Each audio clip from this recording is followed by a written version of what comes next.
Heroes are often portrayed as people with uncommonly pure hearts and superpowers, like Captain America or Superman. But a politician whose name was Chuck Colson was a much different story. Unlike Captain America, this staunch Republican did not, by any means, have a pure character. He was oftentimes described, while serving for President Nixon, as a hatchet man.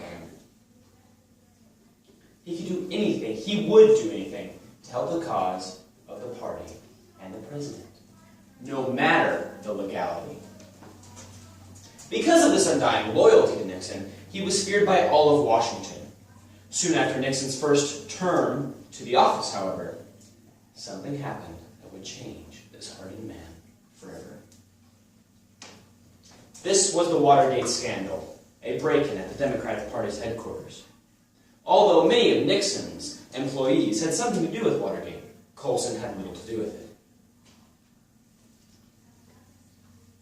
After Nixon resigned from the presidency, the first president to do so, Chuck Colson went back to his law practice. This is where everything started to change. Colson started to feel like life had no meaning, purpose. This is what drove him.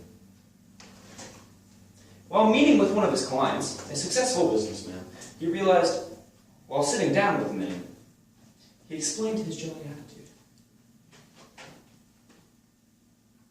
"Oh, Chuck, my happiness doesn't come from my success, although I thought it did for many years. Instead, it comes from my personal relationship with God." The hatchet man was stunned by the compelling stories and truths they had talked about that night. This, as he later explained, finally repaired his broken compass and pointed him to the true north, Christ. After his conversion to Christianity, Colson started to reform from his old political practices and started to go to a weekly Bible study.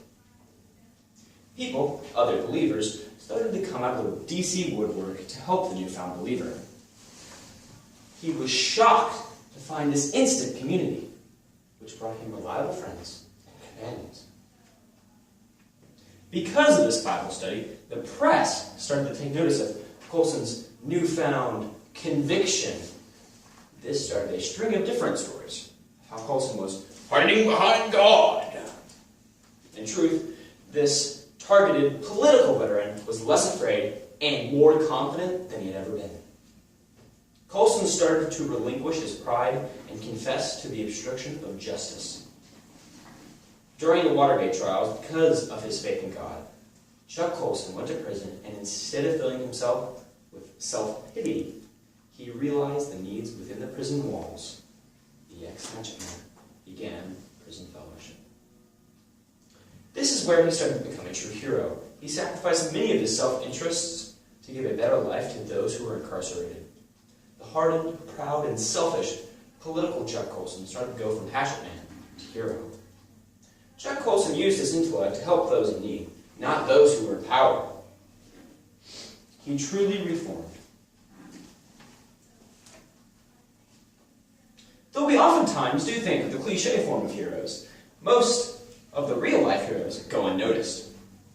Chuck was a real-life hero, and although he may not have gone unnoticed, he didn't, as many of the movie heroes have, a super serum, although he did have a super weakness, pride.